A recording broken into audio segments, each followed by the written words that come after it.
أنشدت بسم الله ثم الحمد لله حامدا ومصلیا اما بعد۔ معزز و مکرم سامعین،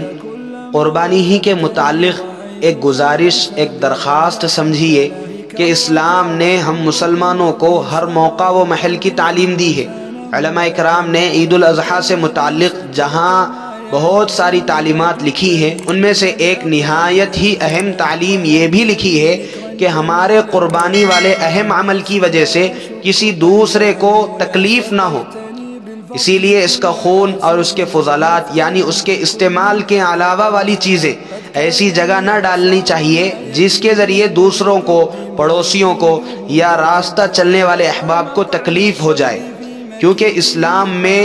پاک رہنا سکھایا ہے اور پاکی کی نہایت ترغیب بھی اسلام نے دی ہے۔ اسی لیے جناب رسول اللہ صلی اللہ علیہ وسلم نے ایک جگہ ارشاد فرمایا کہ الطہور شطر الایمان، پاکی آدھا ایمان ہے۔ دوسری جگہ ایک حدیث ہے کہ ایمان کی 70 سے زیادہ شاخیں ہیں، ان میں سے ایک اہم شاخ اماطۃ الاذی عن الطریق، یعنی راستے سے تکلیف دینے والی چیز کو ہٹانا۔ تو راستے سے کوئی چیز تکلیف والی ہٹا دیں، یہ ایمان کا سب سے بڑا اور اعلیٰ درجہ ہے۔ تو سوچنا چاہیے کہ راستے میں کوئی تکلیف دینے والی چیز کو ڈال دینا یہ کیا ہوگا۔ اسی لیے عید الاضحیٰ کے موقع پر ہماری قربانی سے کسی دوسرے کو تکلیف نہ ہو،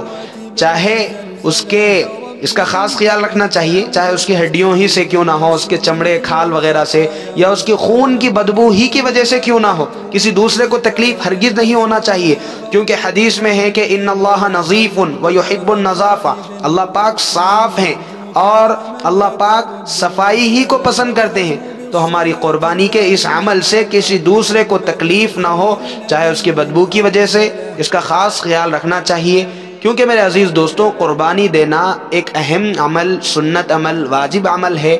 کسی کو تکلیف دینا حرام ہے۔ ہم کسی عبادت کے ذریعے سے حرام کام کو مول لیں تو کیسا بڑا گناہ ہو جائے گا، اسی لیے اس کا خاص خیال رکھیں۔ اللہ رب العزت سے دعا ہے کہ اللہ پاک ہم سبھی کو صحیح علم و عمل کی توفیق عطا فرمائے اور اسلام کی ہر تعلیمات پر نظر رکھنے، سمجھنے، اس پر عمل کرنے کی توفیق عطا فرمائے، آمین۔